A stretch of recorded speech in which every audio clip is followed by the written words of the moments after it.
So today we're actually going to go a little bit deeper and talk about Google Analytics and all of the ways that, one, you can just get a foundational understanding of, one, what it is, two, how to use it, how to even get to it, and then three, some tactical ways that you can be able to use it to your benefit. And so again, today is not necessarily going to be the sexiest topic, but it is going to be super informative, super instructional, and very important, because the hope is that once you're able to actually get this knowledge of how to use the Google Analytics product, and it's a fantastic product once you kind of understand a little bit more.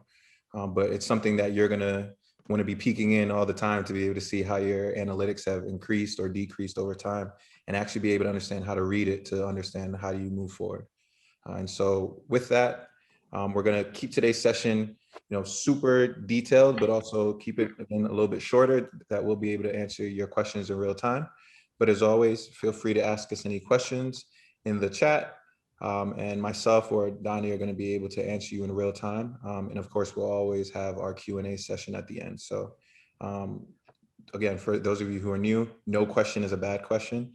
Even if it's something that we've touched on already, feel free to just ask it in the chat or during the Q&A session. And with that, let's get to it. All right, so just to start off, I think it would be great to just do a quick refresher of what Google Analytics is. And so for those of you who were with us last time, you remember that we touched on it really quickly in mentioning that in addition to all the other products that Google has in its, its dashboard, Google Analytics is probably one of the core products within that suite. And all of those products are actually free.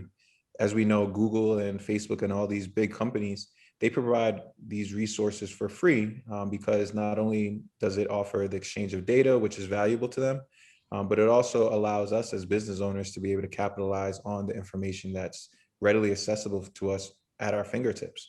And so for us to be able to have access to this information is valuable, but it also helps us to get a lot more information about who our potential customers are, who our existing customers are, and potentially the opportunity to identify some interest groups to understand who some of our potential new customers could be.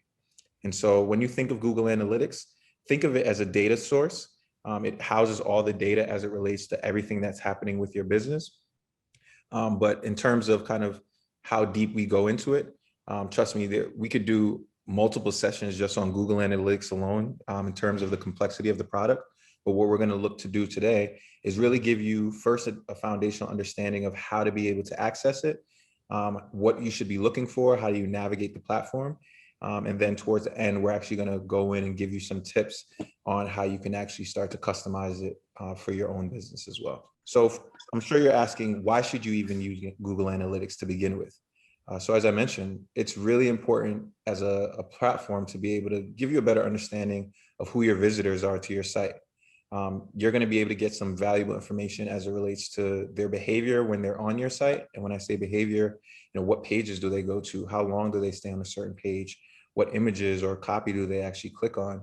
And if you have, if you're in the CPG space, the packaged goods space, or really majority of industries where you could be selling a physical product on your site, it gives you some very interesting data to understand what people are adding to cart and where they're actually dropping off. Because once you're able to have an understanding of those results, it opens up the door for more opportunity for you. And obviously, as you see on this slide, and something that you've heard us say time and time again, the more opportunities you have and the more understanding that you have as it relates to why and what's happening, it gives you more opportunity for sales. And as small business owners, that's the most important thing to us. We want to be able to influence our bottom line. But Google Analytics, as it relates to different types of behaviors, it gives you a lot of information as it relates to acquisition. So figuring out how people actually got to your website. And again, this actually dovetails pretty nicely from what we talked on last time, when understanding what terms people were searching to actually get to your site. And so Google Analytics gives you that data.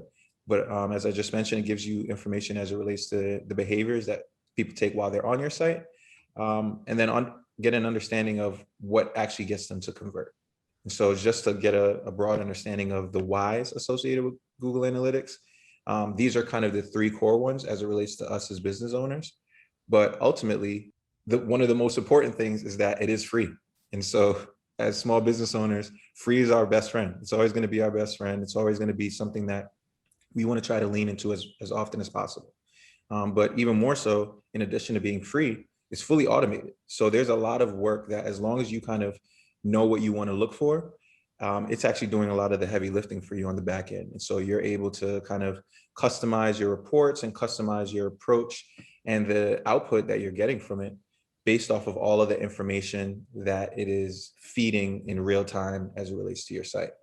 But also a great opportunity that comes out of Google Analytics is that, as I mentioned, you're able to create customized reports. And so this is a way to make it really bespoke to you and your business, because there may be something that's very interesting to you that may not necessarily be as interesting to, say, us or another person who has a business in your industry or even a different industry. And so the ability to really be able to customize the reporting output to be able to almost get a dashboard view that is relevant to you is also super helpful, and it's something that we utilize all the time for our business.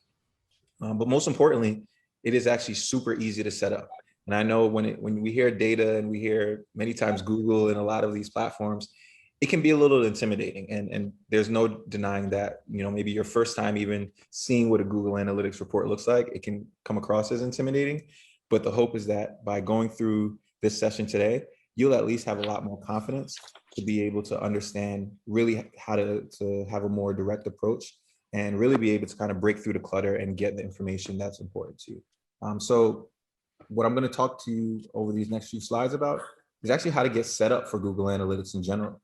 I know many of us actually use, for our websites, we use a lot of web hosting platforms like, say, a Shopify or a Wix or a Squarespace, WordPress. All of these are web hosting platforms that actually plug in really nicely and almost seamlessly to Google Analytics. But in order for you to actually be able to transfer that data from what's going on your site, you actually have to get Google Analytics set up on within their platform to be able to have them talking to each other. So the first step that you want to be able to do is actually set up your Google Analytics account. So you need to be able to add your site. And when you go to Google Analytics, you could, I'm pretty sure, type in googleanalytics.com or even into the Google search bar, just type in Google Analytics. Even if you want to do this in real time while we're talking, the first thing that you want to do is go to that button that says Start Measure. So that's going to start getting you set up. And then the next step, and one of the most important steps, is making sure that you have a clear read on your account. So again, you can have multiple Google Analytics accounts if you have multiple pages, but the inputs that you put at this stage of the process are going to be really important to being able to make sure that you have a clear understanding of what's actually being read out to you. And so when you add in your name, the next thing is going to be able to make sure that you select the type of property that you want to measure. For our purposes, it's 9 times out of 10 going to be a website, but there are opportunities if you're a business who has an app or is plugged into an app to be able to actually do some tracking there. But knowing that the majority of us are actually just wanting to track our website data, that's the setting that you're going to want to select.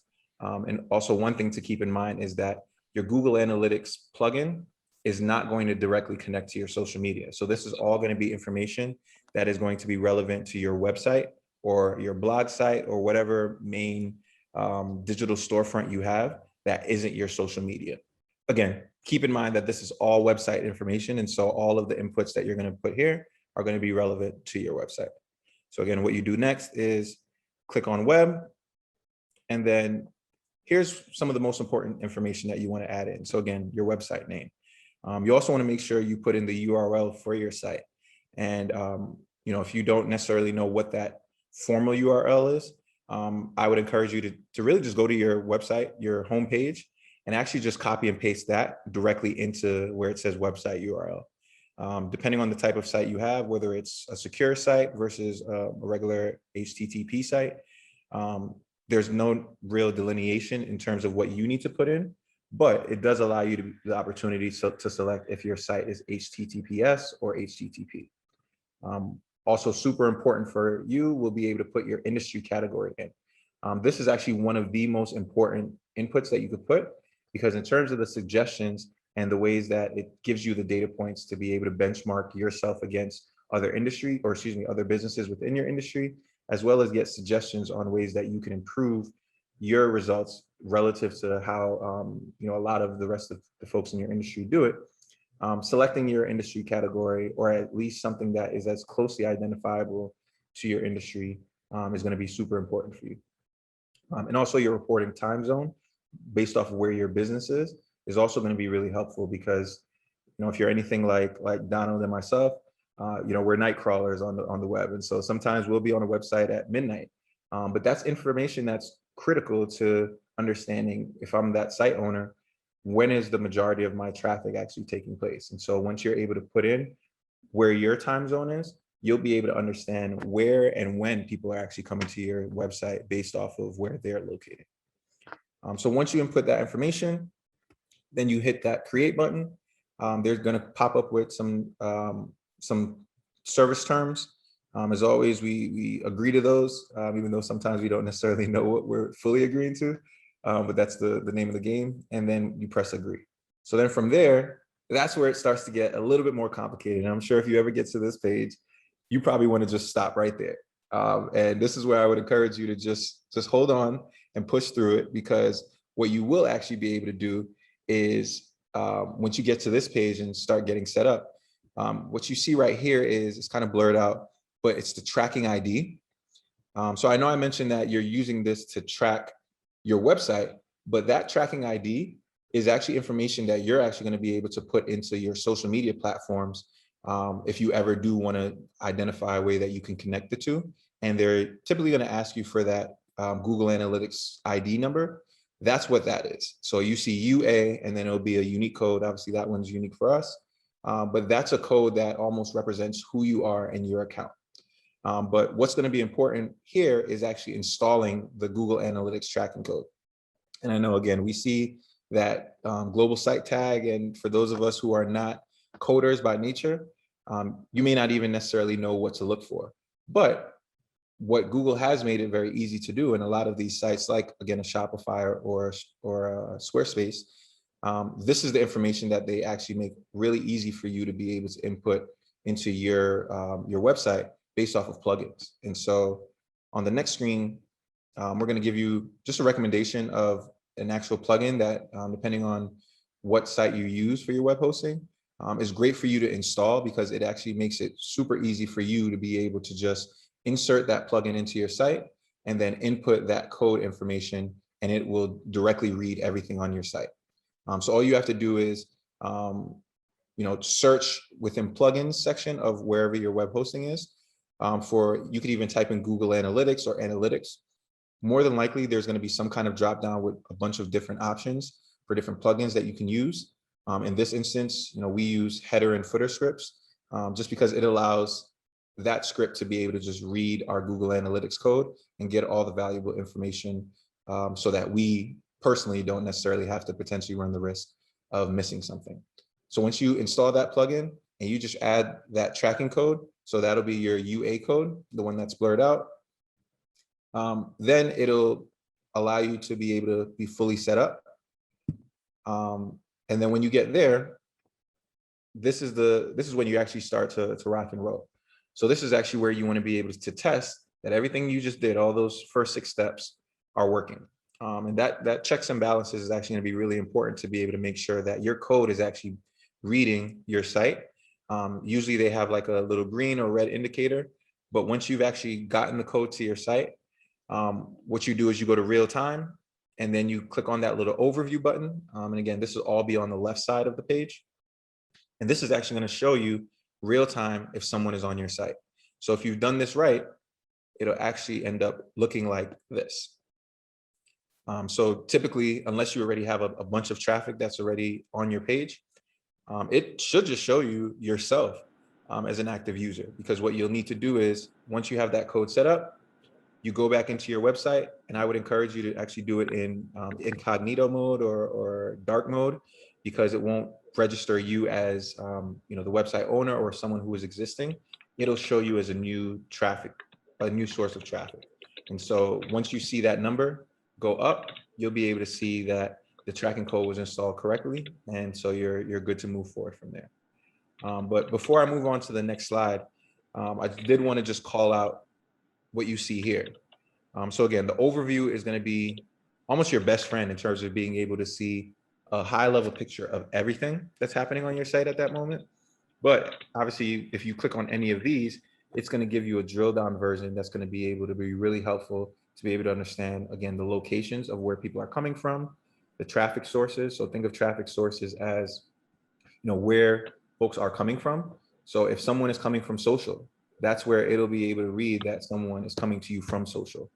And depending on if you have your code set up into your social platform, it'll actually be able to tell you potentially an audience that is coming from social, whether they're someone who already follows you or someone that's a net new audience.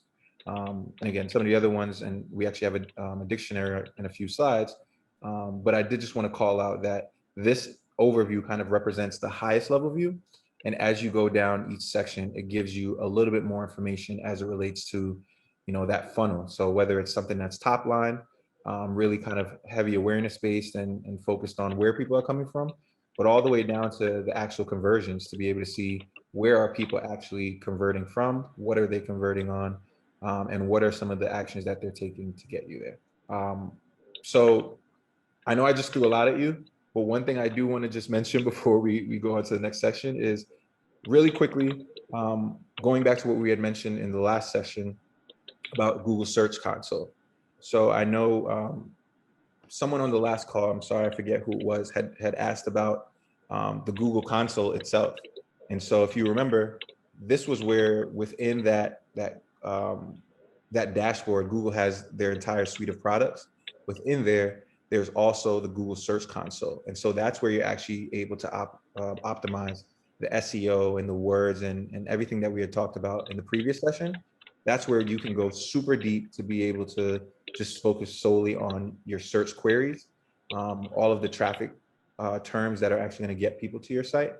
But one thing to do once you actually have your Google Analytics set up is to actually set up your Google Search Console as well, because the two of them being merged together will actually give you the clearest picture as it relates to what terms you can potentially optimize towards or out of, and also have it feed really nicely into your Google Analytics. So that's just one thing that I did want to mention. And obviously, these slides are going to be available to you after the presentation. So don't feel like you have to scramble to write down this URL. But again, even if you don't necessarily have this URL itself, just go into Google and just type in Google Search Console, and it'll take you to this step where you can start. And as I mentioned, there's a bunch of terms that when you get on the site, we actually saw a few of them just now. But these are just a few of the most important terms as it relates to what you see when you actually get on Google Analytics. And I did want to take some time to just give you an understanding of what they mean, because if it's your first time seeing them, they may seem a little daunting or they may seem like these heavy words. But once you have an understanding of what they are, it actually does become a little intuitive and you're able to understand moving forward. So first of all, obviously traffic. When you see traffic, think of it as a visitor or visitors in aggregate to your site. So whenever it says traffic, just think of it as who is coming to my site at that time, who's a visitor. And so obviously, if that's traffic, the traffic source represents where that visitor is actually coming from. So if it's direct, think of direct as someone actually typing in your name and your website name and going directly to it.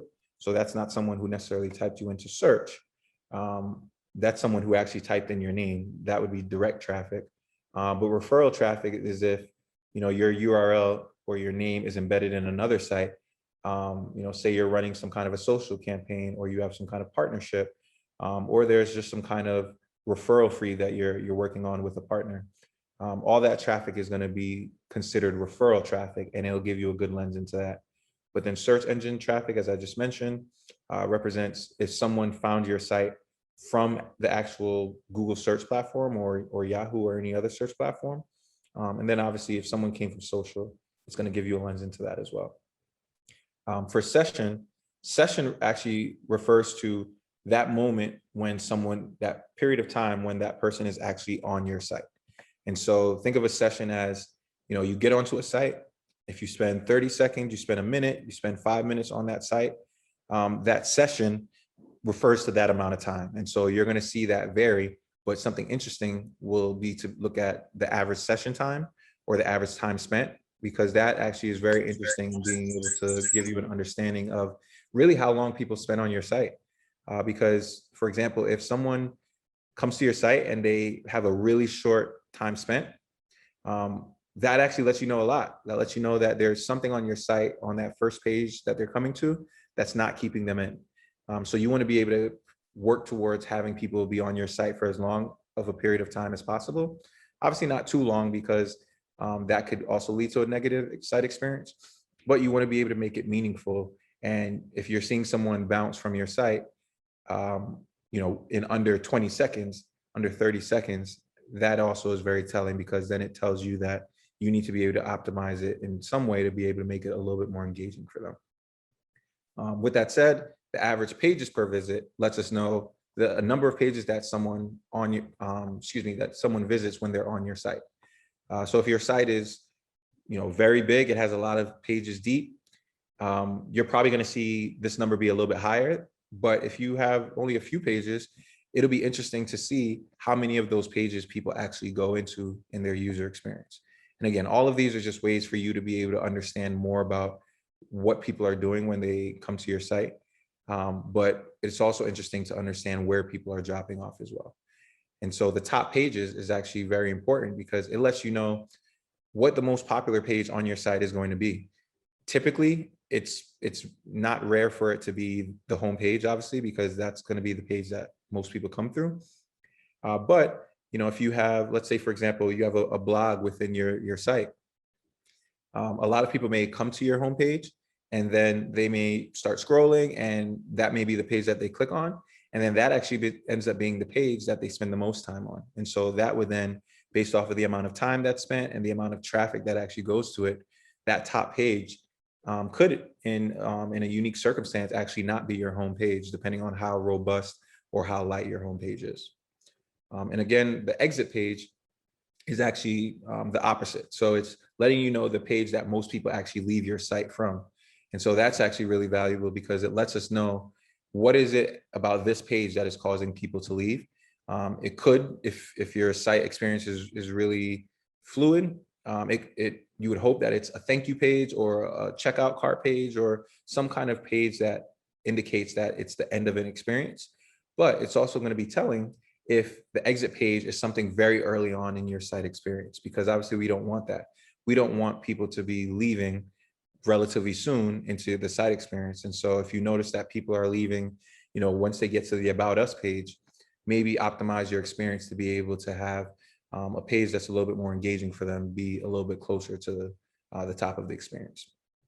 And then kind of running through the rest of these. So the bounce rate, it's really just an equation that's factoring in the amount of people who have bounced or left your page versus the total amount of people who have visited your site. So if 1 out of 10 people are bouncing from your site, that means that your bounce rate is going to be 10.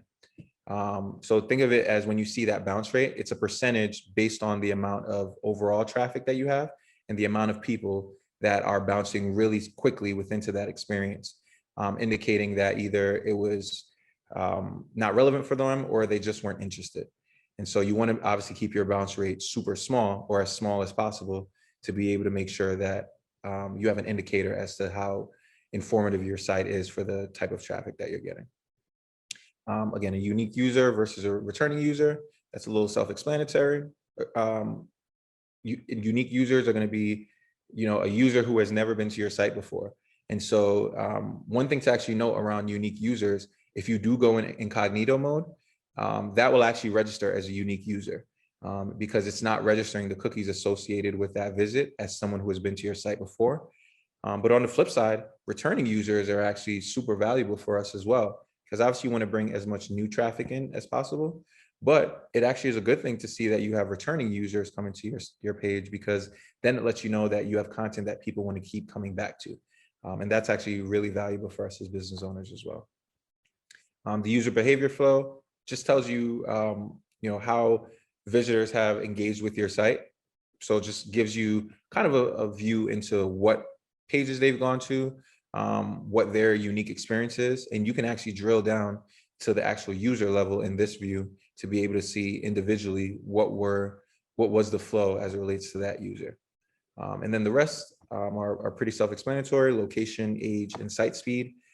Site speed specifically is also an important factor. For those of you who were with us last time, you may remember if your site is actually really, really slow, that actually creates a really negative user experience. And so you may actually see a very high bounce rate. And so these are all things that you want to just be mindful of when you're looking at the data. And hopefully you're able to get a little bit better of an understanding of what these terms mean. But each of them gives you a lens into the user experience as it relates to what is or isn't working on your site. And so these are things that we want to definitely pay close attention to. Can you explain bounce rate again? Yeah, so bounce rate, just ignore that in the background. Sorry about that. But yeah, think of bounce rate when someone bounces from your site, think of it as them leaving your site. So the higher the bounce rate, that means that there's, I'm sorry, I meant to mention bounce rate is the amount of people who leave your site within viewing one page. And so if you have a high bounce rate, that means that people are coming to your page really quickly and then leaving really quickly. So that's actually a negative thing to have a high bounce rate. On average, I mean, it's not bad to have, even maybe like a 25 to 30% bounce rate. That's not bad. So if you see that number, don't think of it as a negative thing. But obviously what we want to do is be able to work to make that number be as low as possible. And actually in Google Analytics, they do give you some explanations as it relates to benchmarks for you to understand relative to competitors or relative to other businesses in your industry. How high is your bounce rate in comparison to them, so that you can kind of have a range to understand, whether yours is good or bad. But just keep in mind that anytime you see bounce rate, it actually is something that you want to keep as low as possible. Hopefully that answered the question, but if not, let me know. I can go a little bit further. Yep, and we have two more. The first question from Carrie, are there any platforms that analytics doesn't fit nicely with? Example would be like WordPress. There's some challenges experiencing with WordPress, but is there usually any platforms that maybe it doesn't work as well with than others? I wouldn't say it doesn't. Was the question does or doesn't? Doesn't fit nicely. Oh, it doesn't. No, to be honest, a lot of what Google has done is made the platform be as malleable to really every product out there. More than likely, any of the places that you're going to be running your website through. So if it's a Squarespace or WordPress, they're actually intentionally going to be plugging in directly to Google Analytics. I'm sorry, let me just run and grab this door. Donnie, could you answer the rest of that? Yeah, no problem. And so, and then the following question I saw here coming was similar question. If there's a setup with a site in MailChimp, for example, which is just another platform that's primarily used for email marketing, with the website URL, will the analytics include that page? And the answer is yes. I think the key thing here is that as long as you have that URL, you can link Google Analytics to it. But if you have multiple pages, then it will require you to add those additional pages with that unique code once. But once you do it one time, you won't have to ever do it again. So once you kind of set those multiple pages up once, Google Analytics will be able to track it from then on. So yeah, so as long as you have that URL and then you can associate the codes respective to each page, you should be all set. And moving forward, you should be all set, ready to go. Yep. I'll take his silence as yes. Okay. So yeah, so thank you, Matthew, for walking us through that first part. So similar to how we've done it in prior sessions, what we're going to try to do here is take it a level further and provide you with some specific details on how the reports look like, what are some potential use cases, so that you're able to apply them directly, today, tomorrow. And then we'll also give you some examples as far as how you can even begin to customize. Google Analytics has a lot of availability, so we're trying to cover as much as we can. So we'll get through some of the fundamentals. But again, as always, if you have questions, more information, feel free to reach out to us directly, and we can provide provide you with any answers to your questions. So with that said, let's get things kicked off. And what I'd like to do is just open this section of the presentation up with a statistic. So this is actually coming from the U.S. Chamber of Commerce. And this was posted right around the pandemic when there was a really big focus on digital marketing, digital presence, especially for our medium-sized and small businesses. So they referenced actually a Google research study, which found that on average, 15 seconds, it takes 15 seconds for a mobile landing page to load. So 15 seconds for a mobile landing page to actually upload. So if you're on your phone and you look up a certain website, it'll take 15 seconds. What's interesting is that also statistics show that 53% of users will abandon a site if it takes longer than 3 seconds. So already you can kind of see the conflicting statistics here. So you have mobile uploads that take typically 15 seconds, but half of mobile users will abandon a site if it takes more than 3. And then moving even further, you'll see that 79% of customers said that they won't return to a poorly performing site. So I wanted to open up here because it really drives home the message of the importance of your website performance and how this loops into Google Analytics, as Matthew walked through. It's a great way to understand your overall performance of your site, because part of your site, again, is this digital storefront that we've talked about through this series. It's a very key factor in your presence to your customers, to your audience, and having a higher performing site is key to the success of your business or your brand. So Google Analytics is a tool that will enable you to have your finger on the pulse, and where there's opportunities for improvement or areas where you can even, you're doing well, that you can even do even further. Google Analytics is a great resource to get you that information, so you're making informed decisions about your business. Okay. So with that said, let's get into it. So the first thing I wanted to kick off with is just the analytics dashboard itself. So I'd like to kind of think of this almost like a your CEO or your executive morning newspaper. What the dashboard should be is kind of, it's something you can look at the beginning of the day or throughout the course of your day. And what it does is it gives you a quick snapshot and overview of your site performance. Key statistics like user, sessions, bounce rate, and session duration, as you see in the screenshot here. And it really gives you just a great pulse as to what's going on. So I almost envision this as something that you open up throughout the course of the day just to kind of see what's happening. It's at your fingertips. And again, this is already preset by Google. So there's no manual work that's going into this once you have everything set up. So all the work that Matthew walked you through, once that's all complete, you have this at your availability. And this is kind of like your snapshot that you can begin to just kind of see how things are happening. You get the view underneath the hood.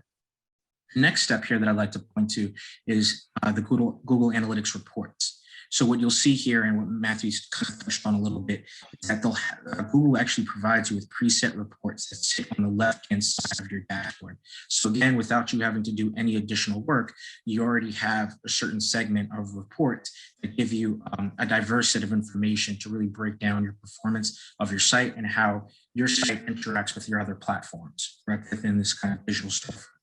So these pages or preset reports include real-time audience acquisition, behavior, and conversions. So nice kind of full set, and we're actually going to walk through each of these in detail. So we'll get more into it as we progress along. And then lastly, Google Analytics also gives you data insights. So within these reports, there's information that's preset that, again, already done for you, no additional work necessary, that give you specific and detailed data across everything from your site, from your audience to your demographics to the various channels and websites and so forth. So again, drilling this home is really, Google has done a lot of upfront work for you, so you don't have to do as much manipulation, and it gives you a lot already preset that gives you great insight into what's going on your site. So we do encourage you to take advantage of them as much as you can. So now with that said, I do want to walk through each of these preset reports in detail so you kind of understand what they offer. Okay, so again, here's just a kind of a view of all of them. So again, we talked about real-time reports, audience acquisition, behavior, and conversion. All right, let's get into it. So the first one is real-time reports.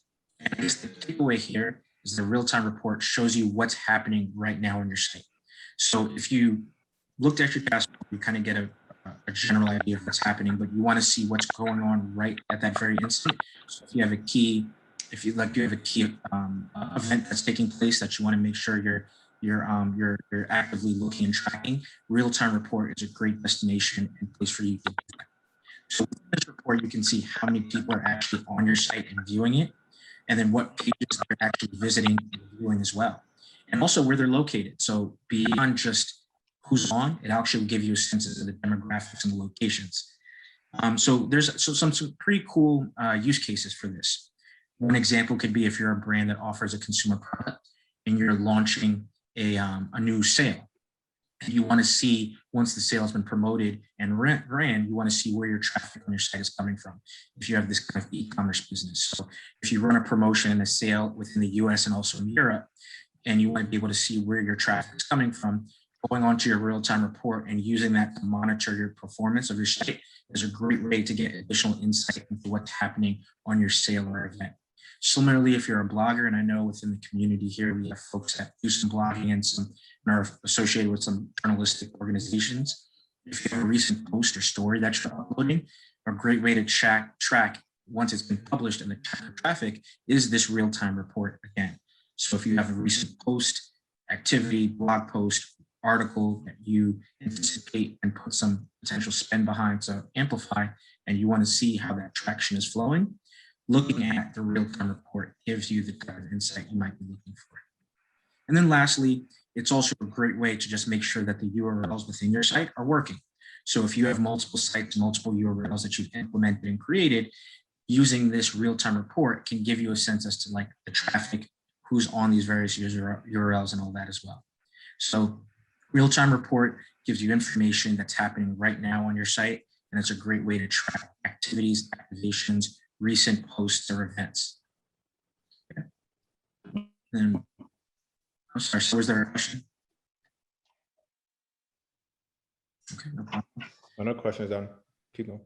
Okay, and then so the next report here is the audience report. So kind of this second preset report within Google Analytics.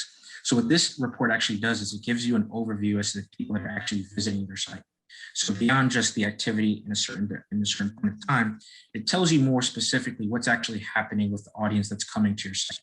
So it gives you the ability to drill down and find out more about your audience. So different information like demographics, interests, locations, behavior, or even the technology that they're using to get to your site is all information that's really drilled down and given a lot of detail within your audience report. So again, what we've done here is included a screenshot of what that looks like.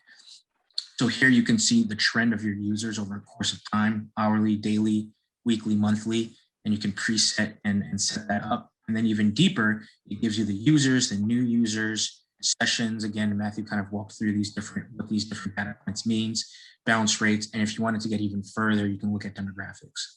So another great way, preset, Google's already put it there for you that you can take advantage of to see not only who's on your site, but what are their interests? What does your customer base actually look like? Who should I be marketing to? Who should I be speaking to? When I do different sales or promotions, who's actually most receptive to it when it comes to the visiting of my site? So the audience report gives you a lot of that information. Okay. The next report is the acquisition report. So we've talked about real time and we've talked about audience. Acquisition is the next kind of step there. So not only does it, what it does here is it gives you an overview of your actual website traffic. So this report will show you your website traffic from the source and gives you some really interesting data points. So, again, some of the data points that we just defined earlier, but you're able to understand the traffic that's coming to your site. Is it organic? Is it direct? Was it from a referral? So if you're doing a collaboration or a promotion with another brand and you're getting referrals from them, you can see how effective that promotion or collaboration is. If you're running email campaigns, so going back to MailChimp, if you have run an email campaign that's driving traffic to your site, you can quickly see if that's correlating. Same thing with social, you're able to link your social to your Google Analytics, so you can see how those two platforms are interacting with each other. Again, paid search, we talked about Google search prior to this session. So if you're running search campaigns or you're trying to improve your SEO organically without paid, you're able to kind of get a sense as to how this all is functioning to the performance of your site, display, and also affiliate. So again, acquisition really speaks more to how people are actually, how the traffic to your site is behaving and what is that traffic coming from. And that's really acquisition report. So this report does is it shows you what visitors on your website are actually doing. So it gives you the ability to zero in on individual pages of your website and understand the behavior of the viewers. So the amount of page views is an example of the statistics we'll show, the unique page views, the average time spent on a page, and also, again, going back to it, the bounce rate, but also exit rate. So again, here we try to give you a little snapshot so you have a real-time example where you're able to, again, segment on a time frame, you're able to then look at the number of page views that certain parts of your website are getting, the unique page views, the average time length, the bounce rate, all key information that's very relevant to your brand or your business. So if you want to understand how effective your site is, this is a great view to look at. And this can, trigger certain activities or actions that can take place. So if you notice that, certain pages are getting a lot more views than others, you could maybe think about the way in which you're actually communicating and structuring your page to your audience. If you find that your bounce rate is relatively high, you think about experience and how seamless it is for your audience. And maybe there might be ways to improve it. So, yeah. I have a quick question. Visitors versus unique visitors?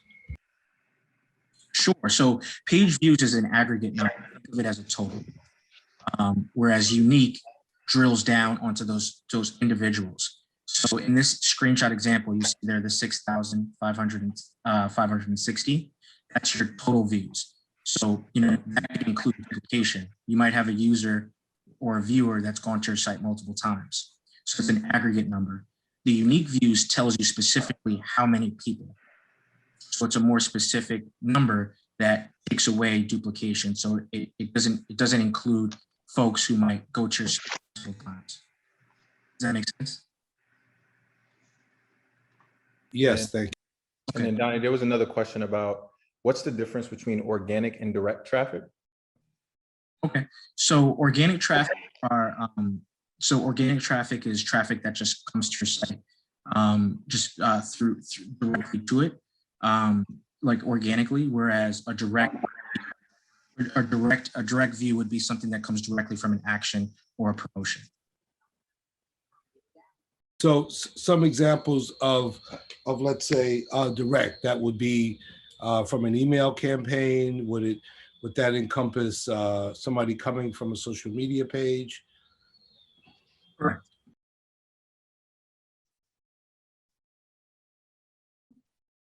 Yeah, that was a question. Yeah, that would. Yeah, so think of organic traffic in this instance as organic is, again, just people just coming to your page, whether they typed in your URL or they didn't come from any other source other than someone, or excuse me, the opposite being direct, which is someone driving them there. So let's just say you were featured on a blog or in a news article, and that links directly to your site. That would then be direct traffic versus organic traffic. Thank you. No problem.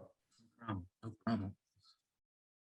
Okay, if there are any more questions, I'll quickly move to the next report here. So we have conversions. So I believe this is the last of the preset examples here, but within conversions, really the goal is to, the goals are unique to your business or your site. Is I guess the key demographic here, or the key term here rather. So when you have a goal can be unique depending on if you're an e-commerce business, a blog, or you're a B2B. So for an example, if you're an e-commerce brand, your goals can be specific to cart abandonment, bounce rate, driving traffic to your actual shop page, where a blog is more centered on viewership. How many views and unique views you're getting. Business to business might be more related to how often are there referrals coming through and things like that. So what the conversion report is able to do is map your goals specific to your site and monitor that performance. So if you've gotten to the level in which you understand what your specific goals are for your company and you have those laid out, you're able to track that performance so that you're even getting a deeper view into what you're striving for. So it can be boosting sales or signups in different areas.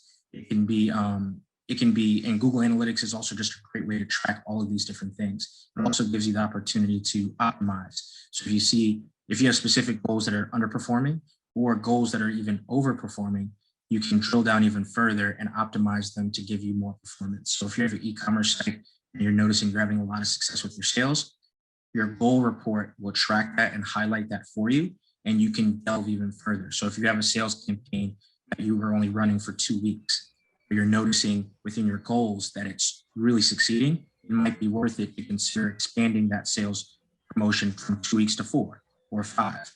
So these conversion reports give you the ability to have more specific views into performance that's bespoke to your company or your brand. Now, pardon me, and maybe I missed this, but in terms of establishing those goals, Yes. so, and if I missed it, just tell me, and hopefully I'll get, you'll send this out Mhm. so that I can get it. But I guess, we established that. The question is, how do you establish those inside of Google Analytics so that we Mhm. know, what we're matching or not? Miguel, that's a great question. You're actually you're my assist man, because we have a slide later that kind of gives you the step by step on how to create one. So let me see. I'm not sure if it's the next one. It's in this section, so I'll get to that in just a moment. Cool. So Thanks. the next set. So what we've done now is spoken to the preset views, right? So these are views that are already created by Google that are there for you to use. No extra additional work other than just setting up your account. Now what I'm going to walk you through is how you can maybe use analytics to actually improve your site outside of just what's preset. First view here is that you can create custom dashboards and reports. So now that you have gotten your experience with Google Analytics, you understand what the preset view, the preset reports provide you, but you're looking for something more unique to your brand. You have the ability to actually customize your dashboards as well, so that you're able to get a more unique view that you might find more relevant or more beneficial to your business. So what we've done here is included an example of how someone has created this unique custom dashboard, which gives you, again, this analytic information at your fingertips. So under the customize button, you'll see that there's an opportunity to do custom reports and dashboards. Once you select and click that there, you're able to then kind of share and pull different views and pull it all together. And you can kind of handpick which ones you care most about. So again, kind of tying it into the example of your CEO morning paper. Your morning paper in this instance can be curated so that it gives you exactly what you're looking for every day, so that you kind of know exactly what the key metrics are for your business as soon as you upload this report. And we've included here a video that once the slides go out, you can click on, that gives you like a step-by-step instruction on how to actually do it and what it looks like. And then Miguel, going to your question here, tracking your goals and your conversion funnels. So if you're looking to actually create that goal, right? So when you're looking at conversion, you're trying to understand specific performance when it comes to a unique goal, you would first have to set up that goal. And here's just some steps, some 4 easy steps to actually create that goal. So the first would be to go to your admin section on Google and navigate to goals. So here it shows you go to admin and you select on goals. Once you've done that, you now are able to add a new goal. So you click that goal, and once you select that, it gives you the opportunity to provide the right description around that goal. So if your goal is, under the umbrella of revenue, you can select revenue. If it's really more focused on acquisition, like acquiring a new follower, a new viewer, a new customer, then you can focus on that. If you're looking more at inquiries, referrals, views, upcoming events, you can curate a goal under that umbrella. So really the drop down gives you the ability to kind of select it. So walking you through this example, if you're an e-commerce business, which a lot of the folks on this call are, you're able to, and your goal might be revenue because you have a campaign that you're running for the summer or the holiday. You can create a goal based on revenue, and then it gives you the opportunity to kind of create a specific goal that you can track conversion against, right? So that's the third step there. Once you've started building the goal, you add it, you then select the kind of template or the type. And then once you do that, all you have to do is name it. And we recommend here that you try to be as detailed as possible or descriptive as possible. And you name your goal. Once you set it up, you're good to go. And now you can track that goal within your conversion. And is that just a goal or multiple goals? If you want to get that snapshot, you have acquisition goals, conversion goals, revenue goals. Yeah, so you can, so you can add as many as you want. There's no kind of a limitation or maximum. So if your goals span beyond revenue, which in most cases they do, right? Because you care not only about your sales, but how you're acquiring customers or how you're engaging your audience, you can add more goals. So you can select multiple options here or create them separately as well, but also include them within that dashboard. If that makes sense. Yes, thanks. Okay, no problem, no problem. Okay, so that's tracking your goals and using conversion flows. So once you, again, kind of tying it back, so you have your preset, that's, your audience, your real time. But once you kind of get familiar with those and now you're ready to take it a little further and create your own view, you're able to do that through these easy steps so that you can create a goal that's more unique to whatever specific promotion or activity you're trying to do within your business. Okay, and then lastly, another great kind of feature that you can do that's beyond just a preset reports is to find your top converting pages. So kind of really delving even further into conversion, taking the opportunity and the steps to actually look at what's converting well, and then not just settling for a good performance, but trying to optimize it better.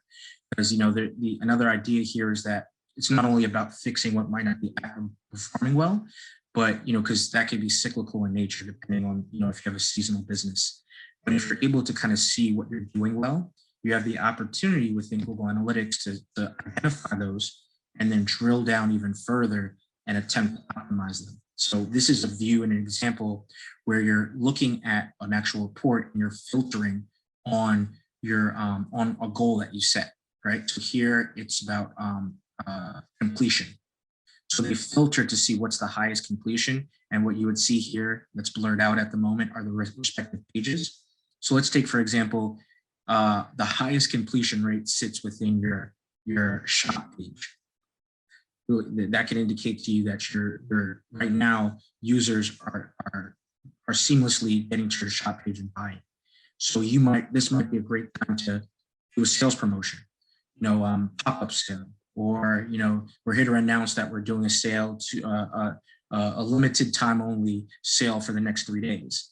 Having insight into what's doing well on your page can give you the ability to do more unique and timely performances or decisions around your business that can result in improved sales or improved amplification, exposure, audience, anything like that. So leveraging Google Analytics to do that is a great way. And to do so, you can go to your acquisition page, Search Console, landing pages, and it's able to give you timeframes. We recommend when you're looking at something, again, to avoid the cyclical nature of business, we suggest you look at it over a 6-month period to really determine what's performing well. Once you do that, you can sort the table, understand the different conversion goals and how they're performing, and then look at certain keywords, page rankings, and from then you can kind of determine what that all means. And if you're doing something great, you can kind of dig into that further and try to improve that. So a use case could be in this situation. If you have page ranks that compare, you can compare them against other page ranks, and then you could use backlinks to try to optimize your top URLs and things like that. So that's just a use case, but we do recommend that once you get settled, once you get familiar with those preset pages, taking it a level further to do some customization is a great opportunity to push your business even further. And these were just a couple, we had a few more, but I felt these were the most, the great starting point for different brands as you're kind of exposing to Google Analytics. But if you have interest in taking even a level further, trying to see how you can connect Google Analytics to other analytics that you have on your business, like social media campaigns, things like that, feel free to reach out to us and we can, share some knowledge about that as well. And with that said, we're at the end here, but we can take the time now to open up the floor for some questions. So if there's any questions, I see the chat was pretty active, but if folks have any questions, feel free to unmute yourself and you can kind of, share. Hi, my name is Maria Davis, and how do you find the unique code again? Okay, Matt, You mean your unique Google Analytics code? Yes. Yeah, so if you actually go into, do you already have Google Analytics set up or are you setting it up brand new? No, I'm setting up brand new. Yeah, so when you set it up brand new, it actually should pop up on the screen. Okay. We can actually go back to that slide if you want us to, just so you can see.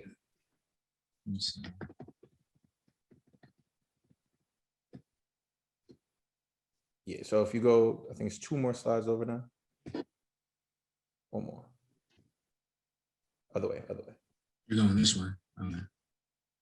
Yeah, so after you select this step, so you do the you select web and you input it, go one more slide over now. And then once you input all of this information, it's actually going to create it for you. Okay. So then when you get to the next slide, it'll actually pop up looking like this. Oh, okay. Okay. I'm sorry. This is Terry. Can you go back to that first slide again? Thank Yeah. you. The one, and thank you. I'm sorry. This slide right here. Yeah, and then the next one that was orange. Yeah, This one right thank here. you. Yes, thank you. Yeah, no problem. No problem. Okay. Yeah, but thank you for your question. And then somebody else put, how can you tell it's working? That's a good question. Yep, that's a real good question. Thanks, Rebecca. So if you actually, since it sounds like you already have yours set up, if you actually go into your dashboard and you go under the admin section, it'll actually be able to show you your connection. So let me see if I could actually pull it up to be able to show you myself. One sec. So if you actually go under admin, and I'll actually just pull mine up real quick. I'm gonna share the screen real quick now. Can everyone see my screen? Yes. All right. So if you go to, so the way I got here is, back. So if I go home, what it'll do is, once you go right here at the bottom, where it says admin, it'll pop up to let you know right here on the left. It'll let you know the actual connection. So see right here where it says Fresh by Fresh. This is from my blog. It actually has that code right there. That lets me know that it's actually set up. And then if for whatever reason you're not seeing information there, that'll let you know that it's not. But if not, you can just go to this setup assistant, and this will actually allow you to be able to learn how to connect it. How do I get there? Mine looks a little different from yours, so I'm super confused. No problem. Are you looking at it in Google Analytics, or are you looking at it in another platform? In Google Analytics. When you get to your homepage, does it look like this?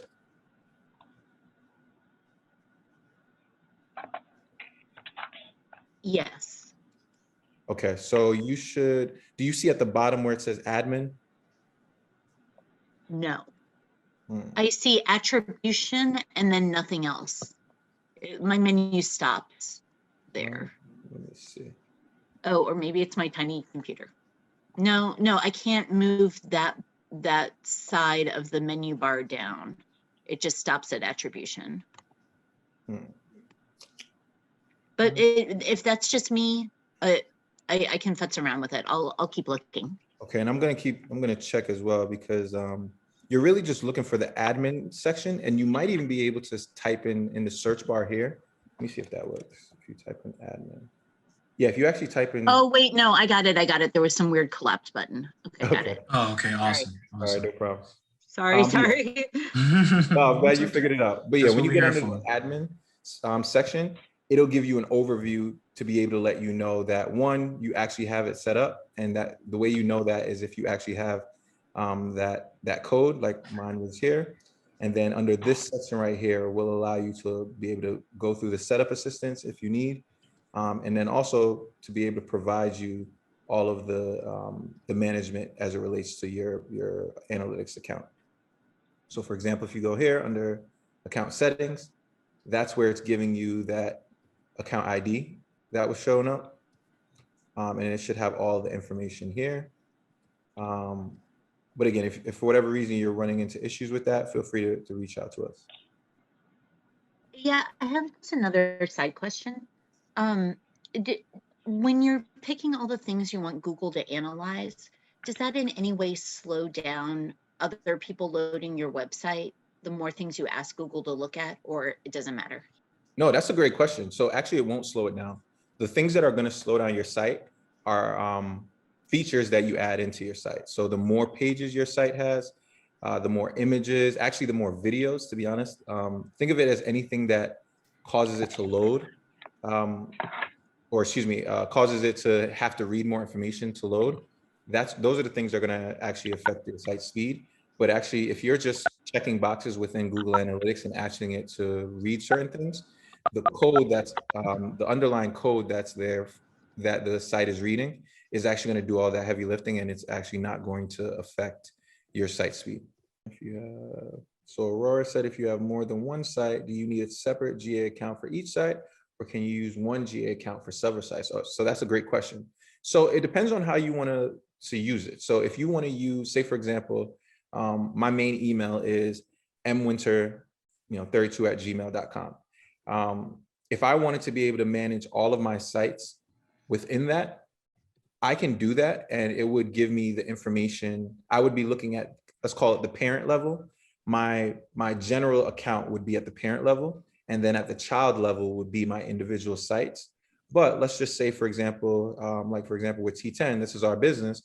There's a reason why I don't have it as an account within my personal, because it's a business account that I want to be able to make sure that my partners are able to read as well. And so I have that as a separate Google Analytics setup. But you do have the flexibility to go between each. It just depends on the type of visibility you want to be able to have.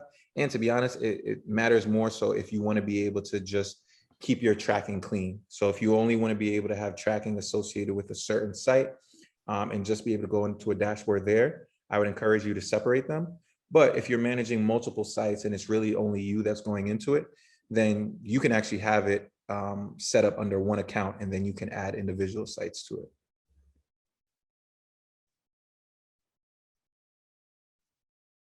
No problem. I have another question, and that is, you guys touched upon like going deeper and kind of like optimizing. Probably don't have time today, but is there, some way, or, that we could kind of follow up with you guys about that? Because, optimization is the real key. So I have this data and I want to improve, how do I optimize? You follow me? For, based on the analytics that you're getting. Because that's been a stick point for me. Like, you don't know what you don't know.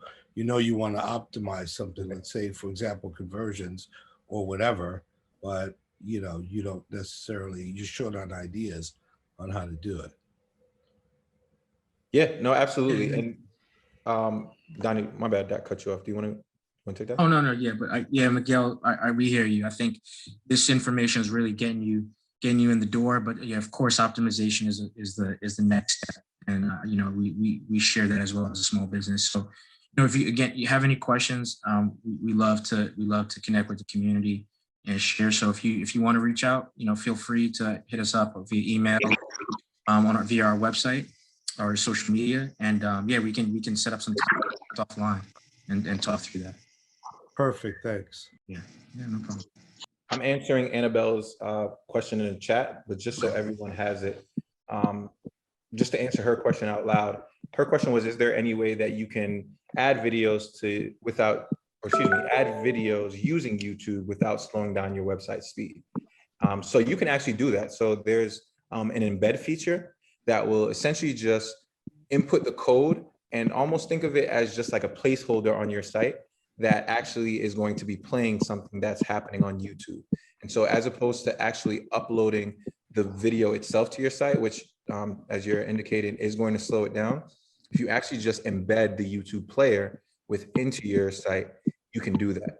And it will actually not slow down your site. And the way that you can do that, depending on whatever web hosting platform you're using. So if it's, again, Shopify versus WordPress or Squarespace, if you go into their plugins section and if you just type in YouTube or YouTube embed, it actually will come up with a way for you to be able to embed it, and it'll give you the directions on how to do that. But that's actually a way to be able to kind of gamify it a little bit and keep your site speed relatively flat, or not influence it too much by inputting a heavy file. And again, we know this information is very complex stuff. Yeah. Like, hopefully, at the end of this, we've been talking for a little over an hour and a half now, almost. Definitely, understand if it takes another go round for you to be able to get it. So we would encourage you to rewatch this again. Also, as always, we'll be sharing out the materials. You can get that through Harlem Park to Park. I know Morgan and Nicole usually send that out within a few days. So again, this is something similar to what we were talking about last session with search. It's not something that we're expecting you or anyone to be able to get the first time around. We totally understand that. And just like anything, we would encourage you to go within the platform and just play around with it. Honestly, don't do anything that is going to, have detrimental effect to your site, but just play around with seeing what certain reports read out to you. Check certain boxes just to see what they do, and then familiarize yourself with the platform, because the more you do it, the better it's going to be for you, and it's going to become easier over time. But there's no reason to feel, despondent or negative if you aren't able to get this information the first time around, because analytics and anything data related is always going to take a little bit longer to understand. But once you get it, and then you're able to kind of build on your overall knowledge. So hopefully you all feel a little bit more confident based off of this last hour and change. But again, if any questions, we're always here as a resource. And then you have the materials as well as this presentation as supplemental material for you as well. Thank you so much, Donald. Thank you, Matthew. As Matthew said, we will send this out in a follow-up email. For any past workshops, go to the T10 Collective YouTube channel or Harlem Park to Park, and we'll see you all in 2 weeks.